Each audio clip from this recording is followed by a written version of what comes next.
everyone, and welcome to another edition of Wyo Dakota 2E Arsenal Roundup News. My name is Richard Espinoza, and I'm your host. We are your primary source for Second Amendment news, whether it be good, bad, or ugly, whether it be beneficial to our Second Amendment rights or will affect our Second Amendment rights, whether it be in a blue state or a red state. We are here to give you the important news that matters to protect your Second Amendment rights. At this time, I want to wish everyone a happy 4th of July, wherever you may be in the great USA, wherever you're out having fun at the range or having a barbecue or spending time with your family. I want to take this time to wish you a happy 4th of July. America is now 249 years old. Come next year, we'll be celebrating 2 centuries and a half years old, which means we'll be 250 years old come next year. The countdown to 300 years will be 51 years from now, if I'm lucky to live that long. I was fortunate enough to be around for America's 200th birthday in 1976. So I was around to celebrate America's 200th birthday, the bicentennial. I was 4 years old, just turned 5 about 20 days later. I was born July 24th. And if I'm lucky, at the age of 104, going on 105, I hope I'll be around to celebrate America's tricentennial birthday. And I can be proud to say that I lived for America's bicentennial birthday, and I've been around for their tricentennial birthday. I hope that can happen. Then hopefully whenever the good Lord calls me home, I'm ready to go. But even if I die before that, I'll be up above with all the American patriots, giving the thumbs up to everybody that's celebrating the 300th birthday of America in the year 2076. But today, let's talk about some of the accomplishments that's been made by gun owners of America, what they accomplished, and how it relates for today. Well, the gun owners of America has fought tooth and nail to get rid of the unconstitutional NFA tax, which is the National Firearms Act, on the taxes and registration on suppressors. That is near the end. The House has approved of it. Now it goes to the Senate. And unfortunately, there are what I like to call rhino Republicans who will be on the side of the NFA. I hate to say it. But of course, you have the Democrats who are always against it. But hopefully, we're keeping our fingers crossed that we're putting the pressure on our elected officials and to remind them that they work for us. For 91 years, the NFA has denied us our constitutional rights. This is something that would upset the founding fathers on this National Firearms Act. Our founding fathers didn't die for restrictions on our Second Amendment. They died for us to have freedom with our Second Amendment, that there are no strings attached, no registration, no license fee. It is completely free because it's a constitutional right, and they treated it as such. And Gun Owners of America has been the ultimate bulldog for nearly 49 years, and they will be celebrating their 50th anniversary come next year. And I just want to thank Eric Pratt and everybody from Gun Owners of America for everything they do. But I also want to give a shout out to the NRA as well. The NRA has made tremendous improvements in fighting for our Second Amendment rights under the leadership of Doug Hamlin. Doug Hamlin has done a great job rebuilding the NRA. I know there's a lot of you out there who lost your trust with the NRA. Some of you withdrew your membership, and I understand your reasonings. A lot had to do with Wayne LaPierre, and believe me, I'm not a big fan of Wayne LaPierre by no means. He really showed his true colors on who he really is.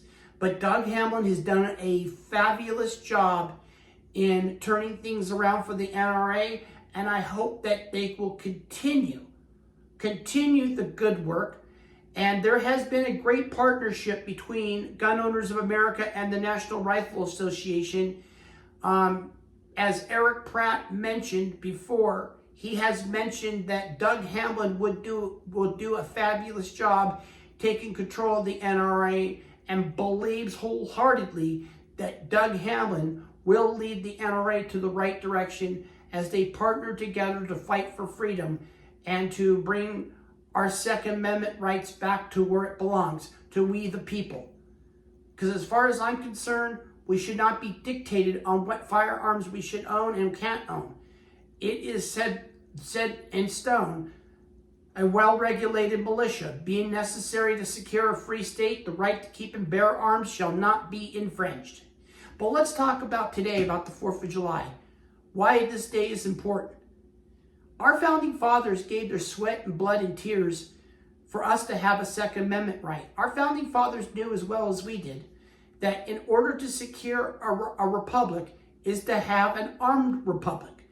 It takes an armed republic to keep a republic stable and secure. And as Benjamin Franklin said in his own words, a republic if we can, a republic we must have. The only way America will survive is if it becomes a republic. And that's exactly what America is. We are a constitutional republic. And one of my biggest pet peeves is when people talk about democracy. Let me remind you, America is not a democracy. We never were a democracy. We are a constitutional republic. Our founding fathers hated the idea of having a democracy. They didn't like the idea of a democracy because democracy leads to tyranny. Let's talk about the difference between a democracy and a constitutional republic. A constitutional republic is based on due process. A democracy is based on a majority rule system. But let's say you're on trial and you're being falsely accused of something. Let's say you're being falsely accused of tax evasion. You're being accused of not paying your property tax. Under a democracy, it only takes 7 people to say that you're guilty out of 13. Under a constitutional republic, it has to be unanimous. It needs to be 12 out of 12. 12 out of 12, not 11 out of 12, 10 out of 12, or 8 out of 12. It has to be unanimous.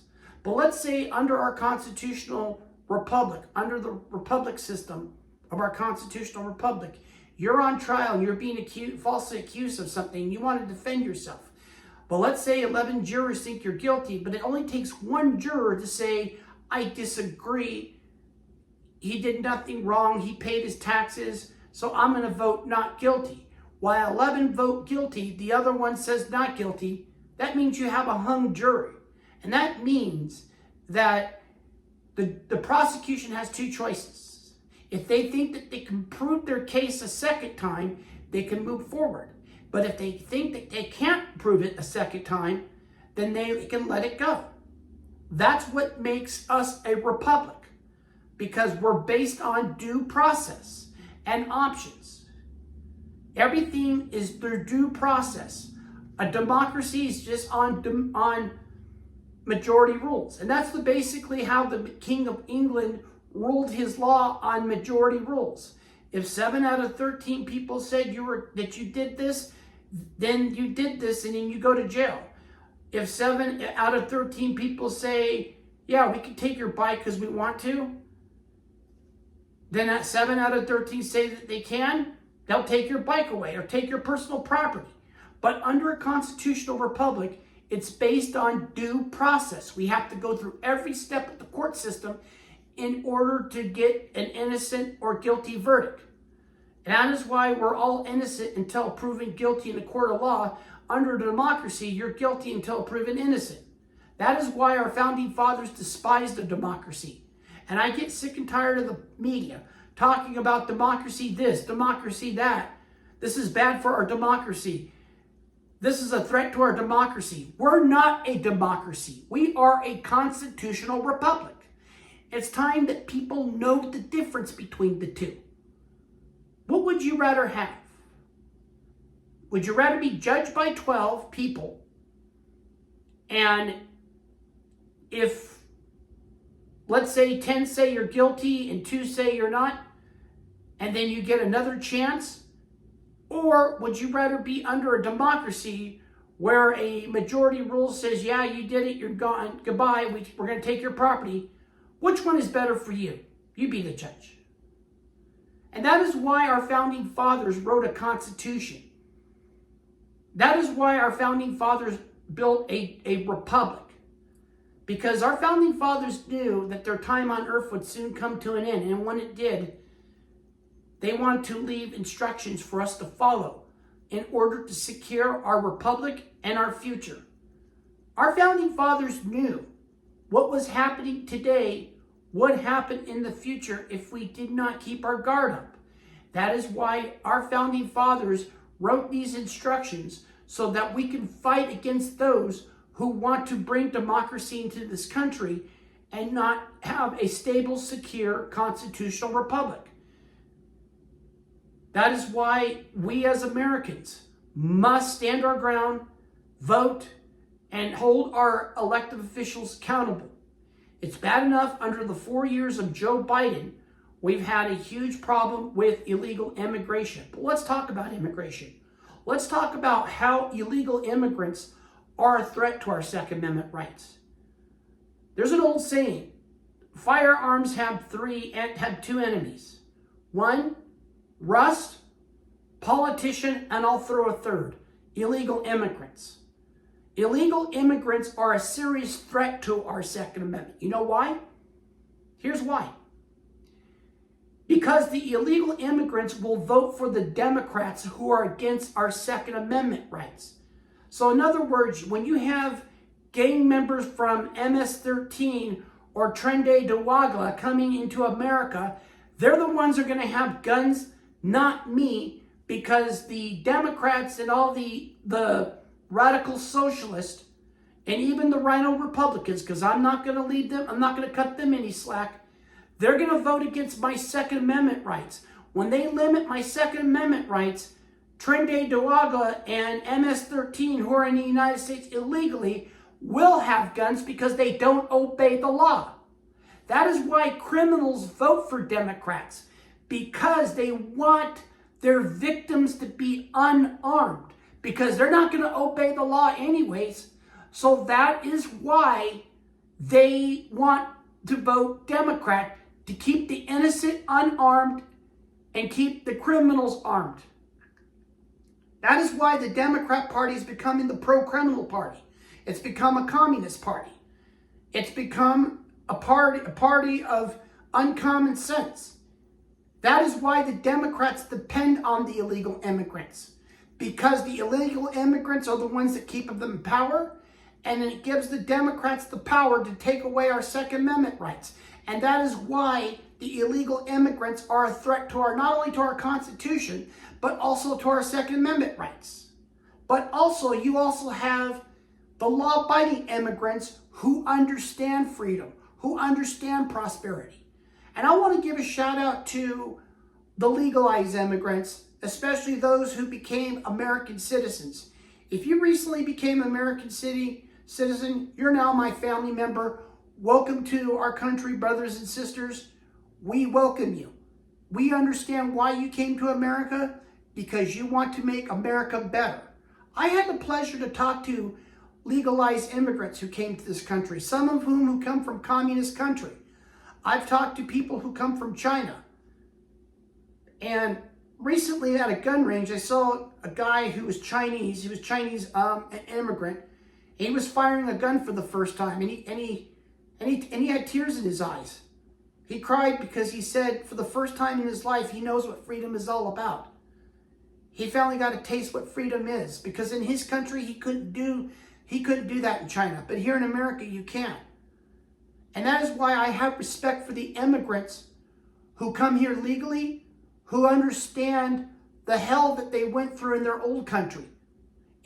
See, the difference between legal immigrants and illegal immigrants, the illegal immigrants want to bring their garbage from their old country and spread it on America, versus that the legalized immigrants want to come here and prevent the garbage that was from their country, and they want to prevent it from coming into America. I've talked to a lot of immigrants who say they just don't understand why people support socialism, why they support communism, when I broke away from it. He told them, those who support socialism and communism, so he said they should go live in their country and to see how it's really like. And they're not going to like it. See, socialism and communism may look a good idea on paper, but when you live there and when you confront it and you face it, you realize it's a huge mistake. And that is why the legalized immigrants come to this country, because they want to be free. They want to prevent America from being the place that they lived in. That is why I respect them, compared to people like Ilham Omar or Tarita Shali. They didn't come to America to make America better. They came to office because they want to destroy America. They're radical Islamic extremists who don't care about our Constitution. They want to bring oppression. They talk about how bad America is, but yet they're the ones who contributed to it, because they're bringing their garbage into our country. Real immigrants who come to America leave their country for one reason only. They want to be free, and they don't want the garbage to follow them into the land of the free. I talked to a woman who was from Venezuela. Although her English wasn't all that great, but her daughter translated to me what her mother says.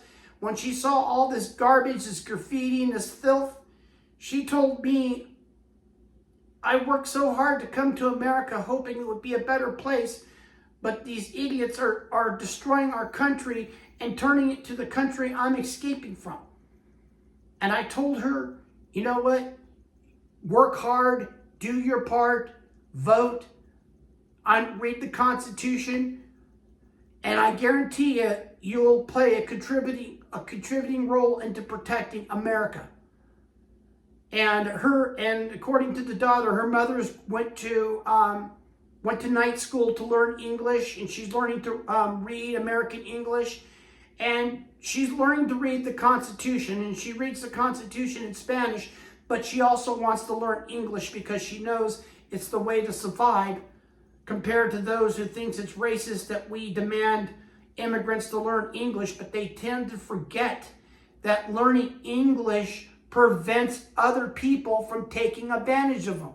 I should know something about that. My great-grandparents who came to this country legally, they came to America with only the clothing on their back and no money in their pocket. They didn't come with no money in the pocket, just the clothing on their back. And they had to start from scratch. My great-grandfather had limited English. He didn't go to night school until he was 30, my great-grandfather. He couldn't go to school in Mexico because where he came from, only the rich went to school. And if he didn't have money, you were forced to work out in the fields. My great-grandfather eventually learned English. He was self-taught when it came to English. He had to teach himself how to read because he'd never been to school. And finally, when he had enough money to go to school, he went to night school to learn to read and write and to improve on his English. Because he knew that if you didn't speak English, people would take advantage of you. And that's exactly what happens. See, that's why the Democrats don't want illegals to learn English, because they take advantage of them. They offer something for free, but in the end, there's a price tag that goes along with it. They lose their freedoms, they lose everything, and then they're stuck in one place. They don't seem to understand that learning English benefits them. Not harms them, but benefits them. So to all the legalized immigrants, I thank you. And make sure you teach your children. Take the time to read a book about the Founding Fathers, about our Constitution. Make your children the future in protecting this country. And I say that to all Americans. Well, that is it for today for Wyo Arsenal Roundup News. If you have any important news legislation that you want to bring to my attention, something that will either affect your Second Amendment rights or protect your Second Amendment rights, please feel free to email me at rjespinoza. That's R Espinoza, ESPINOZA, RJ Espinoza, that's ESPINOZA .roundupnews@gmail.com. Tell me what state you're from. Tell me about the legislation. Will it benefit your Second Amendment rights or will it harm your Second Amendment rights? I'm here to be your voice and help me help you. Well, until then, have a great 4th of July. I'm on my way to the